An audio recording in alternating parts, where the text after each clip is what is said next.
میں ایک مرتبہ دنیا کے بالکل شمالی علاقے میں چلا گیا تھا، اسکینڈینیویا کے علاقے میں، تو وہاں آبادی تو تھوڑی ہے، لیکن وہاں یہ ہوتا ہے کہ 2-3 مہینے تک سورج غروب نہیں ہوتا، دن ہی رہتا ہے۔ تو 3 دن میں نے ایسے گزارے کہ جس میں سورج غروب نہیں ہوا، دن ہی دن رہا، سورج آیا نیچے اور آ کر اور پھر اس نے پھر اوپر چڑھنا شروع ہو گیا، غروب ہی نہیں ہوا۔ ایسا وقت زیادہ سے زیادہ وقت ایسا رہتا ہے جیسا کہ مغرب سے کچھ پہلے کا وقت ہوتا، تو 3 دن ایسے گزارے۔ اب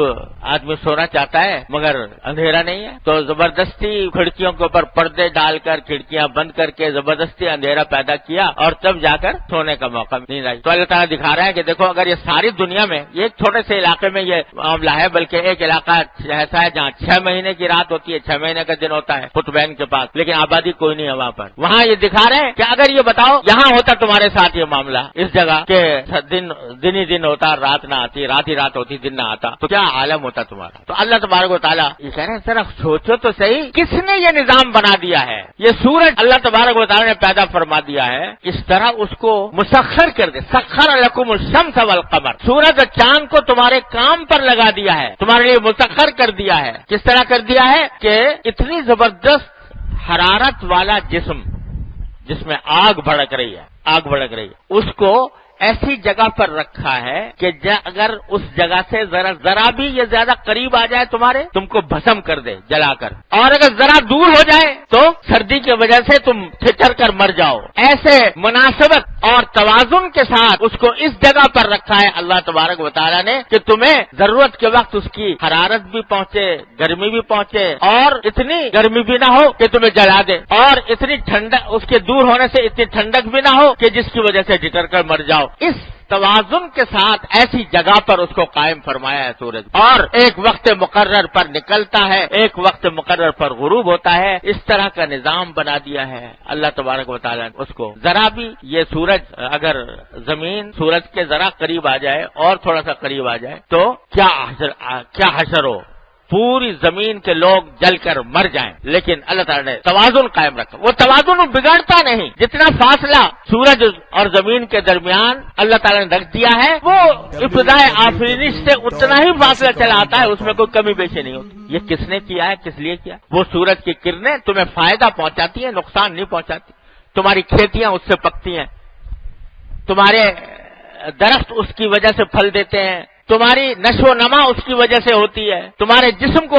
غذا پہنچاتے ہیں۔ کہتے ہیں وٹامن ڈی اگر کم ہو جائے تو دھوپ میں بیٹھو جا کے، تو دھوپ سے تمہارے جسم کو وٹامن ڈی ملے گا۔ تو وہ سورج تمہیں تمہاری ضروریات مہیا کر رہا ہے، تمہاری کھیتیاں پکا رہا ہے، تمہارے پھل پکا رہا ہے۔ اس طرح اللہ تبارک و تعالیٰ نے، اور اس کی اگر براہ راست کرنیں تم پر پڑتی تو اس کے اندر تمہیں نقصان ہو سکتا تھا، ایک غلاف لگا دیا ہے اللہ تبارک و تعالیٰ نے سورج کے اور تمہارے درمیان، جو اس کی روشنی کو، اس کی کرنوں کو چھان چھان کر تمہارے پاس بھیجتا ہے، ورنہ براہ راست کی کرنیں تم اس کی برداشت نہیں کر سکتے۔ یہ اللہ تبارک و تعالیٰ نے پیدا کر دیا ہے سورج۔ تو کبھی سوچا، کبھی غور کیا کہ یہ کتنی بڑی عظیم نعمت ہے جو اللہ تبارک و تعالیٰ نے جگہ جگہ قرآن کریم توجہ دلا رہا ہے کہ للشمس ينبغي لها ان تدرك القمر والليل سابق النهار وكل في فلك يسبحون۔ یہ سب آپس میں ایک دوسرے کے خلاف ایک ایسا نظام بنا دیا ہے کہ سرے منہ فرق نہیں آتا۔ زمین ہے وہ اپنے مدار پر گردش کر رہی ہے اور اس کے اندر کوئی فرق نہیں آتا۔ پتہ نہیں، میں نے ایک زمین کے ماہر، طبقات الارض کے ماہر، ایک مصر کے ایک صاحب ہیں، ان کا مضمون پڑھا تھا کہ جو سونامی آیا تھا، یعنی یہ جو طوفان آ گیا تھا، اتنا بڑا طوفان، ایک موج، صرف ایک موج، اس نے ملکوں کو تہوبالا کر ڈالا۔ تو اس کا کہنا یہ تھا کہ یہ زمین کی رفتار جو ہے، جس رفتار سے زمین گردش کرتی ہے، اس میں 1 سیکنڈ کے کچھ 100ویں حصے کا فرق آ گیا تھا۔ 1 سیکنڈ کے 100ویں حصے کی مقدار میں اس کی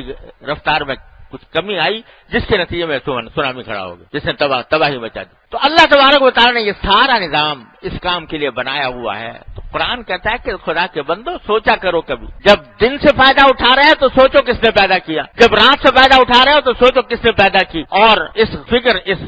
سوچ کو اپنے دل و دماغ کے اوپر طاری کرو، اور اس کے نتیجے میں تمہیں اللہ تبارک و تعالیٰ کا ادراک حاصل ہوگا۔